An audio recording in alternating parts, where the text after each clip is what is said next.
আজকে ছিল পুপুর বার্থডে, কেমন কাটলো দেখো। এই যে গিফট নিতে এসেছি, আজকে একটা বার্থডে আছে, এই পুতুলটা আর এই টিফিন বক্সটা নিলাম মিল্টনের, দেখতে খুব সুন্দর।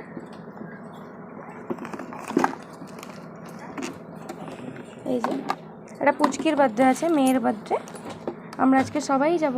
বাই। প্যাকেট করে দিই। আমাদের প্যাকিং ডান। ইয়ে এটা আজকে গিফটটা দেবো, তারপর আজকে ভ্লগ একটা পাবে তোমরা, বার্থডে ভ্লগ। আমাদের কত কিছু ওকেশন থাকে বলো, তোমাদের আছে এত ওকেশন? অ্যাটলিস্ট সেজে গুজে আমরা পৌঁছে গেলাম সেই জায়গাতে।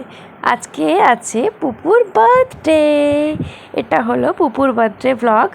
এটা আমাদের পাড়াতে একটা বোনের বার্থডে, মানে এর একটা দিদির মেয়ে হয়েছে, ওরই বার্থডে। এটা 5 বছরের বার্থডে সেলিব্রেট করা হলো, ওখানেই আমরা গেছিলাম। আমাদের নেমন্তন্ন ছিল 3 জায়ের, মানে আমার বড়দি ভাই, আমার যে নিজের যা ওই যাটা, আর আমি, আর ছিল তার সাথে বাড়ির বাচ্চাদের নেমন্তন্ন। তো আমরা গেছিলাম, আর গিফটটা বাচ্চা যেহেতু বার্থডে, আমার হাতেই গিফটটা ছিল, কিন্তু ওটা একটা বাচ্চাকে তুলে দিলেই বেশি বেটার লাগবে দেখতে, তাই আমি পুচকিকে বললাম যে তুই ওকে পুপুকে গিফটটা তুই দিয়ে দে। আর এই হলো আমাদের পাড়ার আগেকার যে বান্ধবীরা, তারা তো বান্ধবী ঠিক বলবো না, আমি দিদি বলতাম, আর এখন আমার বিয়ে হয়ে গেছে বলে হয়তো আমাকে একটু বড় লাগছে। যাই হোক, ওরা চলে গেছে এখন ওই জায়গা থেকে অন্য জায়গায়, সেটাই কথা হচ্ছিল যে আমরা চলে গেছি যাস আমার বাড়ি, আমিও বললাম যে যাবে। আর এই যে এসেছিলাম আমার মামা বাড়ি থেকে কাকিমা, মানে আমার সম্পর্কটা এমন হয়ে গেছে সামনে বিয়ে হয়ে গোলমাল হয়ে যায়, যেটা হয়তো আমার কাকিমা জেঠিমা বলেছি সেটাকে এখন হয়তো আমাকে দিদি বলতে হচ্ছে। সেটা কি করা যায় বলো? কাকিমা জেঠিমা থেকে ডাইরেক্ট দিদি করা যাচ্ছে না, কারণ কি রিলেশনে ধরো বিয়ে হয়ে গেছে, তো সেখানে অসুবিধা হয়। আর এই যে এখানে চলছে এনজয়, যে আমি ওদের নাম্বারটা, যেহেতু এরা সবাই আমার কাস্টমার, আমার কাছে ড্রেস নিত, শাড়ি নিত, নাহলে কেউ না কেউ কেক নেই, সবাই পরিচিত ছিল। যত জন এসেছিলো মনে হয়, যদি 100 জন এসেছিলো 100 জনের মধ্যে মানে 70 জন আমার চেনা জানা, তো এই 70 জন আমার কাছেই নেয়। আর কি আমার হোয়াটসঅ্যাপে তারা সবাই আছে। আর এই যে আমি রেডি, আমি এটা পরে গেছিলাম, এইভাবে রেডি হয়ে গেছিলাম। শাড়িটা ঠিকমতো ভালোভাবে পরতে পারি না, আঁচলটা ঠিকমতো হয়নি, যাই হোক। আর এখানে চলছিল ফটো তোলাতুলি সিন, দেখো তোমরা দেখে জানাও কেমন লাগছে ভিডিওটা। আর এখানে আমরা একটু এনজয় করে নিচ্ছিলাম ফটো তুলে, আর একটু বেশি আমি আইসক্রিম খেয়ে নিয়েছি, কোল্ড ড্রিঙ্কস খেয়ে নিয়েছি, তাই আর কি এবার ঠান্ডা লাগার চান্সটা আছে। আর এখানে পড়েছিল যার বার্থডে ছিল তার মা, আর তার মা, দুজনই মা মেয়ে একই শাড়ি পরেছিল। আমিও দেখে পরে ইন্সপায়ার হয়ে বললাম যে আমিও এইভাবে আমার মায়ের সাথে একই রকম শাড়ি পরবো, কি ভালোই লাগছে না বলো দেখতে। আর এখানে চলছে ফটোশ্যুট।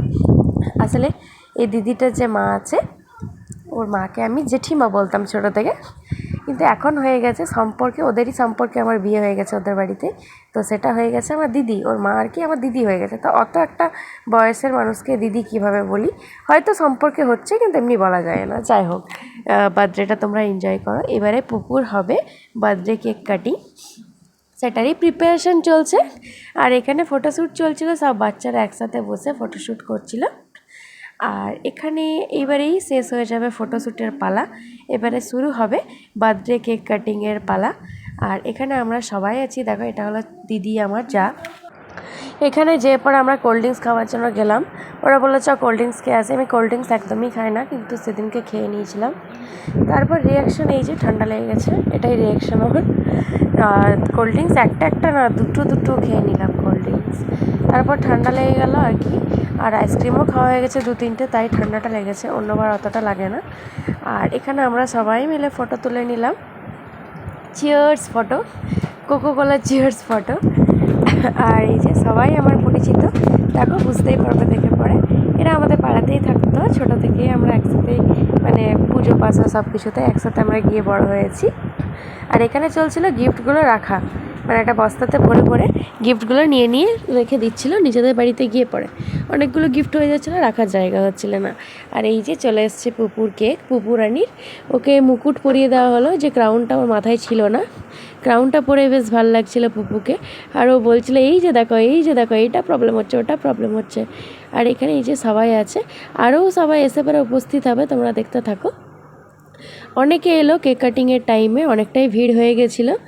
আর খুব গরম লাগছিল আমার ওই জায়গাটায়, কারণ কি আমি দাঁড়িয়েছিলাম একদম সেই লাইটটা হয় না, সেই ছাতার মতো যে লাইটটা দেয় এখন ফটো তোলার সময়, ওই ছাতার মতো লাইটটার সামনে দাঁড়িয়েছিলাম। আর ওখানটাতে খুব গরম লাগছিলো, কারণ কি ওই লাইটটার যে আঁচটা পুরো আমার গায়ে পড়ছিল।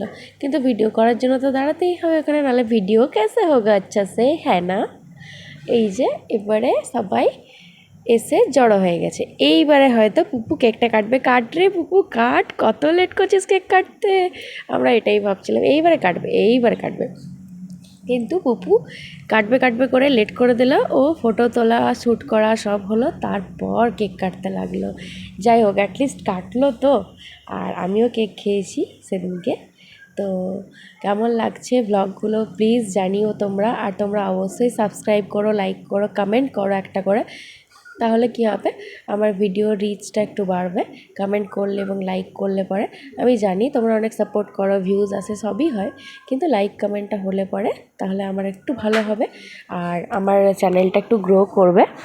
আর আমার ভিডিও করতে ভালো লাগবে, আমার বাড়ি থেকেও আমার সাপোর্ট করবে। আর জানো তো, কিছু চ্যানেলে ভিউজ সেরকম না হলে বা সেরকম মানে চ্যানেলের রিচটা না বাড়লে না, একটু বাড়ি থেকেও ভিডিও করতে অসুবিধা হয়, যে এই ভিডিও করে কী হচ্ছে, কিছু তো বাড়ছে না, এই হচ্ছে না, ওই হচ্ছে না, এইগুলো শুনতে হয়ই অবশ্যই প্রতিটা বাড়ি থেকে। তো এই যে পুপু এই কেটেছে কেক, বাপ রে বাপ, পুপু এতক্ষণে তুই কেক কাটলি।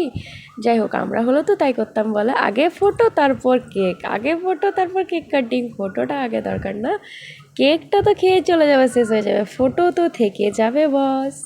এই যে তারপর পুপু কেক খেলো এবং সবাই মিলে খুব এনজয় করছিল, দিদা ঠাকুমা সবাই মিলে কেক খাওয়াচ্ছিল, পুপুর মা বাবা সবাই। আর তোমরা এই ভিডিওটা এবারে এনজয় করতে থাকো, ততক্ষণ থাকো, বাই।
আর এখানে আমি বললাম তোমরা দুজন একসাথে দাঁড়াও, এরা দুজন স্বামী স্ত্রী, তো একসাথে দাঁড়াতে বললাম। তখন দিদি বলছিল যে আসলে পায়েল ব্লগে অ্যাড করবে। আর এখানে এই যে আরেকজন মহারানী, ও ব্যাগ নিতে ব্যস্ত, ওকে আমি বললাম তুই ব্যাগ নিয়ে দাঁড়া, আমি তোর ভিডিও করে দিচ্ছি। ও কি বোঝে, বাপরে, ব্যাগ নিয়ে ব্যাগটাকে নিচে ফেলে নামিয়ে ঘোষাড়ে অবস্থা খারাপ করে দিল। আর এই যে আমি কেক নিয়ে নিয়েছি, আমি আজ কেক খাবো, অনেকদিন কেক খাইনি, একটু কেক খেলাম। আর দেখো খাচ্ছি কেমন করে, নাকে লাগিয়ে, মুখে লাগিয়ে, সেই বাচ্চাদের স্বভাবগুলোর আসলে মুখটাতে ঢুকছিল না আমার কেকটা একবারে। তো যাই হোক, তারপর কেকটা পড়ে গেছিলো, একটু পড়ে গেল, তার খেতে পেলাম না। এই যে খাবার খেতে বসে গেছে, আর এরা করছিল ঝামেলা যে আমাকে আইসক্রিম দাও আর আইসক্রিম দাও। আইসক্রিমের জন্য এত ঝামেলা, যে থেকেই বলছে আইসক্রিম দাও, মানে খাবার খেতে যায়নি, আইসক্রিম খেতে গেছে।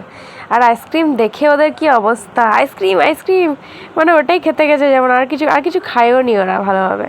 ওই আইসক্রিমটাই খেয়েছে। আর পায়েসটা খুবই ভালো ছিল, পায়েসটাতে কাজু কিশমিশ খুবই বেশি ছিল।